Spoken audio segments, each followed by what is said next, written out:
पुराने समय की बात है। किसी राज्य में एक राजा राज करता था।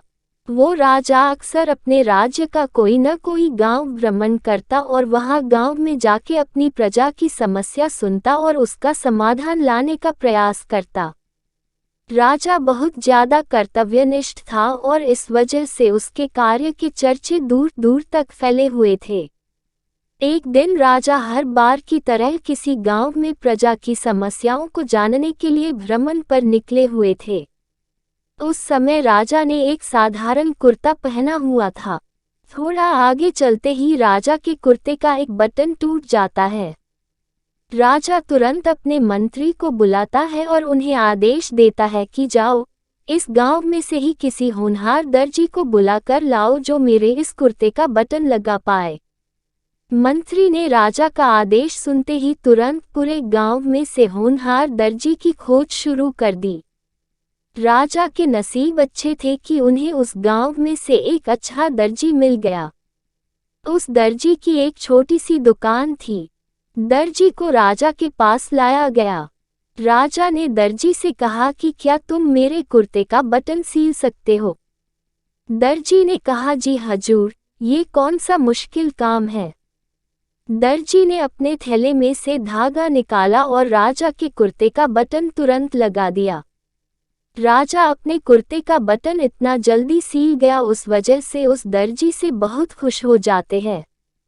खुश होकर राजा दर्जी से पूछते हैं कि तुम्हें इस काम के कितने पैसे दूं?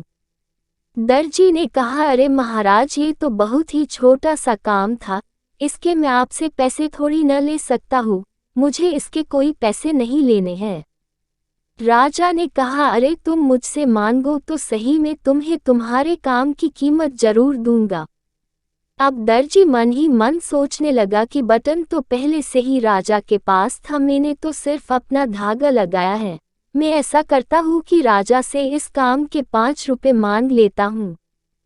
फिर मन ही मन वो सोचता है कि अगर मैं इस काम के 5 रुपए मांगूंगा तो फिर राजा सोचेंगे कि इतने से काम के इतने सारे पैसे मांग रहा है, ये पता नहीं गांव के लोगों से कितने सारे पैसे लूट रहा होगा। इस सोच के साथ दर्जी राजा से कहता है कि महाराज, आप अपनी स्वेच्छा से कुछ भी दे दो मुझे। अब जब दर्जी ने राजा पर छोड़ दिया तब राजा को भी अपनी इज्जत के हिसाब से देना था ताकि गांव के लोगों के दिमाग में उसका रुतबा छोटा न हो जाए। अपने इज्जत के बारे में सोचकर राजा ने दर्जी को 5 गांव देने का आदेश दे दिया।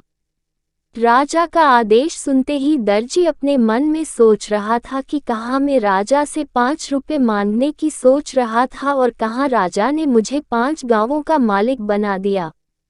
हम लोग भी इस दर्जी की तरह अपनी क्षमता के हिसाब से सोचते हैं और भगवान से भी उसी के हिसाब से मांगते हैं, पर हमें क्या पता कि भगवान हमें उनकी देने की क्षमता के अनुसार कुछ अच्छा और बड़ा देना चाहते हो, जो हमने कभी भी सोचा ही न हो। ये बात गीता में भी लिखी हुई है कि तुम सिर्फ कर्म करो, फल की आशा मत रखो। जब हम ऐसा करते हैं और भगवान पर सब कुछ छोड़ देते हैं तब वो हमें हमारे कर्म का फल उसके हिसाब से देते हैं।